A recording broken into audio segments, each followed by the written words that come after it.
অর্থাৎ কোরবানি কি সবার জন্য করা জরুরি, নাকি কোরবানি সুন্নাত, নফল, মুস্তাহাবি জাতীয় কোনো আমল? তো এই বিষয়ে বলবো যে এই ক্ষেত্রে ওলামা একরামের দুটি প্রসিদ্ধ মত আছে। ওলামা একরামের অনেকেই বলেন যে কোরবানি করা এটা সকলের জন্য জরুরি, যাদের সামর্থ্য আছে ঈদের দিন, কোরবানি ঈদের দিন অথবা পরবর্তী দিনগুলোতে যেগুলোতে কোরবানি করা যায়, এই সময়ের ভিতরে যার কাছে নেশা পরিমাণ টাকা আছে তার জন্য কোরবানি করা ওয়াজিব, জরুরি, বাধ্যতামূলক, না করলে গুনাহ হবে। এটা অনেক ওলামা একরামের মত। তাদের দলিল সংক্ষেপে শুধু দলিলগুলো হালকা হালকা টাচ করে যাই।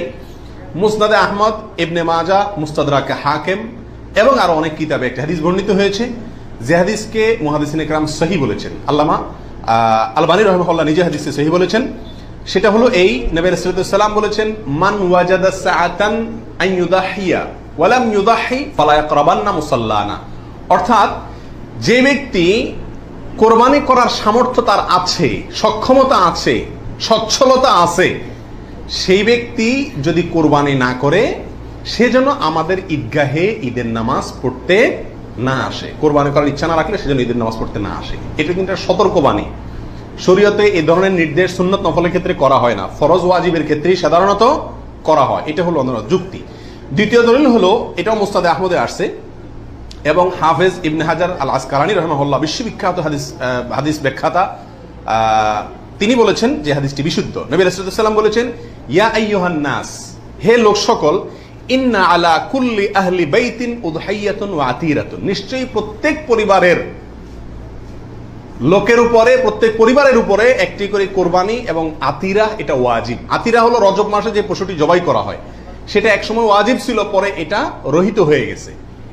তো এখানে নবী সাল্লাল্লাহু আলাইহি ওয়াসাল্লামের ভাষা হলো ইন্না আলা কুল্লি আহলি বাইতিন, প্রত্যেক পরিবারের উপরে কোরবানি করা জরুরি। জরুরি, আলা এই শব্দটি জরুরি অর্থ বোঝানোর জন্যই আসে। এটিও বিশুদ্ধ হাদিস। তাহলে আরো অনেকগুলো হাদিস আছে এই জাতীয়, যে হাদিসগুলোর আলোকে ওলামা ইকরামের একটা অংশ বলেন যে এই কোরবানি ওয়াজিব। ইমাম আজম আবু হানিফা রাহিমাহুল্লাহর মত এটা। এর বিপরীতে অনেক ওলামা ইকরাম বলেন কোরবানি করা ওয়াজিব নয়, এটা সুন্নাতে মুআক্কাদা। সুন্নাতে মুআক্কাদা মানে কি? সুন্নাত কিন্তু খুবই গুরুত্বপূর্ণ সুন্নাত, বিনা কারণে এটা ছাড়া মাকরুহ, অপছন্দনীয়, ভালো কাজ নয়। সুন্নাতে মুআক্কাদা এবং ওয়াজিবের সাথে খুব বেশি তারতম্য নাই, কাছাকাছি গুরুত্বের বিচারে প্রায়। সাহাবীদের ভিতরে অনেক প্রসিদ্ধ সাহাবী, তারা কোরবানি করতেন না, ওয়াজিব মনে করবে মানুষ এই ভয়, এরকম কোন কোন বর্ণনা পাওয়া যায়। তারপরে কোন কোন বর্ণনা জানাবে এটাকে সুন্নাতু আবিকুম ইব্রাহিম এই জাতীয় শব্দ ব্যবহার করেছেন। এসব কারণে ওনারা সুন্নত বলেন, সুন্নতে মুআক্কাদা বলেন। যাই হোক, সর্বসাকুল্যে এই কোরবানি খুবই গুরুত্বপূর্ণ একটি বিধান, এটা হলো নিশ্চিত। ওয়াজিবের মতটা গ্রহণ করলে এটা বেশি সতর্কতা হয় এবং ইখতিলাফ এবং মতপার্থক্যের ঊর্ধ্বে উঠা যায় এবং অনেকগুলো বর্ণনা এর পক্ষে রয়েছে।